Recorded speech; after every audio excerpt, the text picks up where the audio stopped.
warahmatullahi wabarakatuh. Hai teman-teman, perkenalkan nama saya Hikmatul Alia. Saya dari kelas 8A. Di sini saya akan mereview film Siksa Neraka yang di mana film ini barusan rilis pada tahun kemarin 2023 pada tanggal 14 Desember. Nah, di film ini terdapat 4 kakak beradik yang bernama Saleh, Fajar, Tias, dan Azizah. Mereka sejak kecil sudah sering mendengarkan kisah-kisah tentang surga dan neraka. Mereka dididik keras sejak kecil oleh seseorang lelaki, yaitu bapaknya sekaligus ustadz terpandang di desanya tersebut.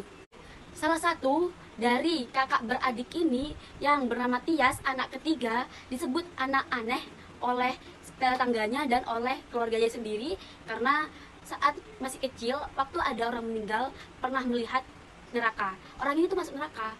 Tias tuh udah tahu kalau orang ini bakal masuk neraka. Pada suatu malam, si bapak ini ditelepon, dimintain untuk datang ke rumah yang meninggal.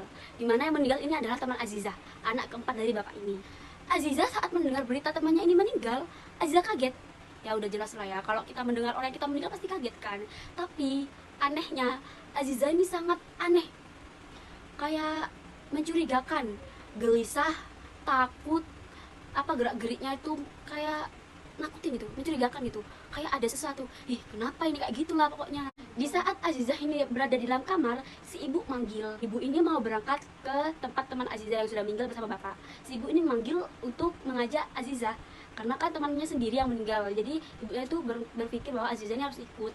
Tetapi Azizah tuh menolak keras. Azizah tidak ingin ikut dan Azizah langsung pergi meninggalkan orang tuanya. Jadi ya ibunya merasa aneh tapi dihiraukan. Ibu dan bapaknya pun pergi ke rumah teman Azizah yang meninggal. Nah, si bapak ini sudah memberi amanat kepada ketiga anaknya, yaitu Saleh, Fajar, dan Tias, agar menjaga rumah dan tetap di rumah. Terus turun deras, tetapi mereka berempat kekeh untuk melanjutkan perjalanan. Padahal si Tias ini tidak ingin, tapi ya gitu, tetap dipaksa. Di pertengahan jalan, mereka berempat ini bertemu dengan kakek tua yang sudah beruban dan satu orang yang sedikit muda, yang masih muda lah dari kakek ini. Itu kayaknya lagi jaga si kakek. Nah, si kakek ini matanya lagi kayak kaparat ya, gak tahu, pokoknya lagi sakit mata, gak bisa lihat. Si kakek ini sudah mengasih saran pada mereka agar tidak melanjutkan perjalanannya karena kalau melanjutkan itu katanya berbahaya bagi mereka. Tapi mereka tidak mendengarkan. By the way, si kakek ini loh kenal sama mereka kalau mereka tuh anaknya ustadz. Nah, kakek ini kenal sama salah satu anaknya, yaitu yang Saleh ini. Jadi pas kakek ini nyebutin namanya Saleh itu kayak takut gitu, langsung nyuruh pergi, ayo lanjut aja. Mereka pergi tanpa mendengarkan nasihat dari kakek tersebut, padahal sudah berkali-kali dikasih tahu tidak boleh melanjutkan perjalanan.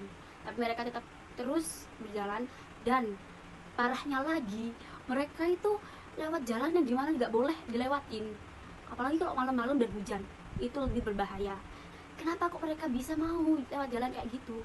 Katanya si Saleh, si kakak ini, kalau lewat perjalanan biasa tuh bakal telat. Kita yang datang ke pementasan itu pasti bakalan telat. Jadi mereka ingin sekali jalan alternatif lah, lewat jalan alternatif agar cepat sampai. Tapi wallahu a'lam, jalan itu salah besar. Yang mereka pilih itu salah. Jadi saat mereka jalan di suatu sungai yang arusnya deras, mereka bergandengan agar tidak saling jatuh. Tetapi ada salah satu yang terpleset dan yang lain ikut kena arus sungai tersebut. Arus sungai itu sangat deras, jadi mereka langsung terseret oleh air.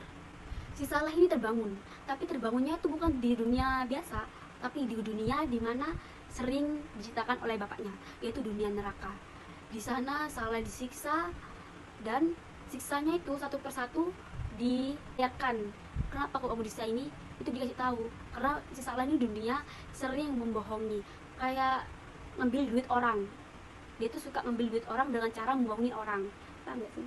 Kayak gitu. Fajar ini juga disiksa di neraka sebab bermaksiat, yaitu berpacaran, melihat yang bukan mahram, dan melakukan tindakan seksual. Kita lanjut ke Azizah ini.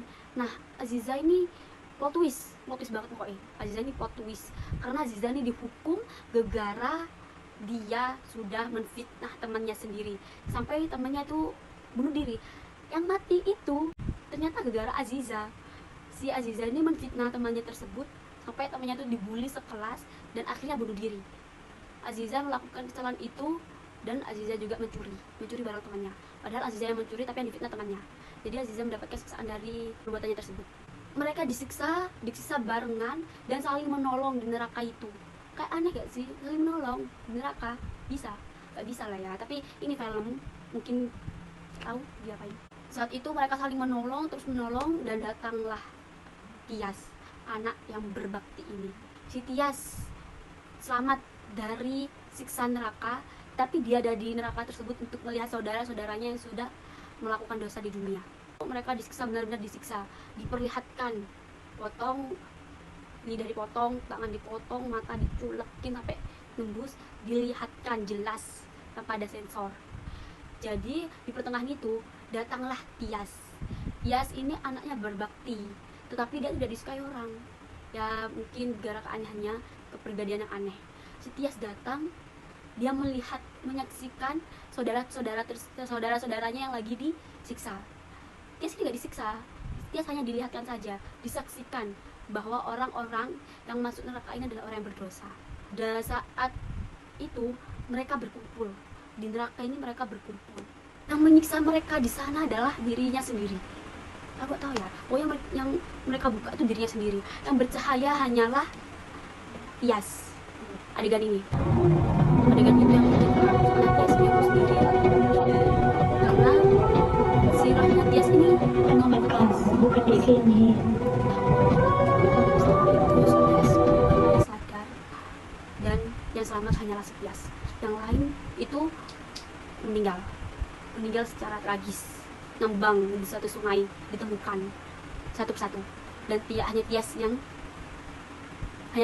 selamat. Nah, menurutku ini sangat rekomendasi banget. Film ini tuh rekomendasi banget buat pelajar ya, atau semuanya, pokoknya rekomendasi banget. 10/10 dari aku, rating 10/10 dari aku. Soalnya itu bagus banget, filmnya itu bagus banget, apalagi buat pelajar.